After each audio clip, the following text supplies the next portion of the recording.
Kakinada రమణిపేట APISC కాలనీలో గల Lions club multi services సెంటర్లో అక్టోబర్ 1న జరిగే వృద్ధుల దినోత్సవం విజయవంతం చేయాలని కాకినాడ జిల్లా సీనియర్ సిటిజన్స్ సంఘం అధ్యక్షులు బుద్దర సత్యనారాయణ రాజు పిలుపునిచ్చారు. స్థానిక బోట్ క్లబ్ ఉద్యానవన గ్రంథాలయంలో కాకినాడ జిల్లా సీనియర్ సిటిజన్స్ సంఘ కార్యవర్గ సమావేశం జరిగింది. ఈ సమావేశాన్ని ఉద్దేశించి బుద్దరాజు మాట్లాడుతూ విభిన్న ప్రతిభావంతుల వయోవృద్ధుల సంక్షేమ శాఖ ఆధ్వర్యంలో జరగనున్న ఈ కార్యక్రమంలో జిల్లా అధికారులు, ప్రజాప్రతినిధులు అందరూ హాజరు కానున్నట్లు తెలిపారు.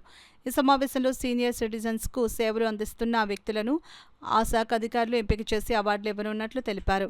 ఈ కార్యక్రమంలో సంఘ ప్రధాన కార్యదర్శి అడబాల రత్నప్రసాద్, గౌరవ అధ్యక్షులు గోపాల్ నరసరాజు, సంఘోపాధ్యక్షులు కెవి రమణారావు, ఎస్వి రమణమూర్తి, చింతపల్లి సుబ్బారావు, ఉప కార్యదర్శులు ఎం బాపిరాజు, ప్రసాద్ నాయుడు, సభ్యులు అప్పల నరసింహం, ఆర్ బాపిరాజు, అడబాల సత్యనారాయణ, రవిశంకర్ పట్నాయక్, నిమ్మకాయల వెంకటేశ్వరరావు, చల్లారావు తదితరులు పాల్గొన్నారు. ప్రపంచ వయోవృద్ధి దినోత్సవం జరుగుతున్నది. అది ఏపీఎస్ కాలనీలోని ఎల్ఐజీలో లయన్స్ క్లబ్ హాల్లో కార్యక్రమం జరుగుతుంది. అది మన వికలాంగులు వయోవృద్ధుల సంక్షేమ శాఖ ఆధ్వర్యంలో కార్యక్రమం గవర్నమెంట్ కార్యక్రమం జరుగుతుంది. అందరూ కూడా మనల్ని కూడా భాగస్వామ్యం చేసిన వాళ్ళు. అంటే మీరు అందరూ కూడా వచ్చే కార్యక్రమాన్ని దిగ్విజయం చేయాలని కోరుకున్నాం. అయితే ఆ రోజు ఉదయం 10 గంటలకి కార్యక్రమం స్టార్ట్ అవుతుంది. ప్రోటోకాల్ ప్రకారము ప్రజాప్రతినిధిని, అధికారులు కూడా కలెక్టర్ గారిని, ఆర్డీఓ గారిని అందరూ కూడా వాళ్ళు ఇన్వైట్ చేస్తున్నారు. మీరందరూ కూడా వచ్చే కార్యక్రమాన్ని దిగ్విజయంగా చేయాల్సి కోరుకుంటున్నాం. అదేవిధంగా దీని నిమిత్తం వారు కూడా కొన్ని పోటీలు పెట్టుకున్నారు. అదేవిధంగా ఈరోజు క్యారమ్ బోర్డు పోటీలు నిర్వహిస్తున్నామండి. అదే రేపు ఎల్లుండి కూడా మళ్ళీ స్లో వాకింగ్ కానీ స్పీడ్ వాకింగ్ కూడా సీనియర్ సిటిజన్స్ పోటీ, ఈ కాంపిటీషన్ అన్ని కూడా సీనియర్ సిటిజన్స్కి. దీంట్లో విజేతలందరూ కూడా ఆ రోజుని మన గవర్నమెంట్ తరఫున ప్రైజ్ ఇవ్వడం జరుగుతుంది. కాబట్టి అందరూ కూడా ఈ యొక్క పోటీలో కూడా పాల్గొనాల్సి. సూచనలు, సలహాలు చక్కగా సంఘం ఎలా నడపాలా అన్నదానికి అందరి అభిప్రాయాలు చెప్పినందుకు ధన్యవాదాలండి.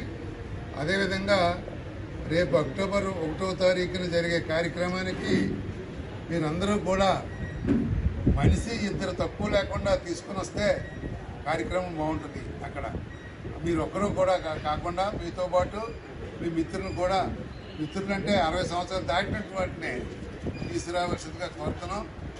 మరి లేడీస్కి కూడా మ్యూజికల్ చైరు, మరి ఆ మగవాళ్ళకి క్యారమ్స్, ఇవన్నీ కూడా రత్నప్రసాద్ గారి ఆధ్వర్యంలో గేమ్స్ అన్నీ కూడా మరి ఏడీ గారు వారికే అప్పచెప్పారు. మరి వారే అన్నీ నిర్ణయించి ఆ పేర్లు ఇస్తే ఆ రోజు ప్రైజ్ డిస్ట్రిబ్యూషన్ కూడా జరుగుతుంది. కాబట్టి మీ అందరి సహకారంతో ముఖ్యంగా ఆ రోజు మీ అందరికీ పెద్ద పెద్ద బ్యాడ్జీలు కూడా తయారు చేయిస్తున్నాను. ఈసీ నెంబర్లు అందరూ కూడా బ్యాడ్జీలు ఇస్తాను వేళ. ఎందుకంటే ఎగ్జిక్యూటివ్ బాడీ ఎవరో మనకు తెలియాలి అందరిలోని. అందుకని ఈసీ మెంబర్లు కూడా రాబోయే రోజుల్లో ఒక ఐడి కార్డు కూడా, మెడలో వేసుకునే ఐడి కార్డు కూడా తయారు చేయాలనే ఆలోచన రత్నప్రసాద్ గారు ఇచ్చారు. అది కూడా చేయడానికి ఉన్నారు. మరి మీరందరూ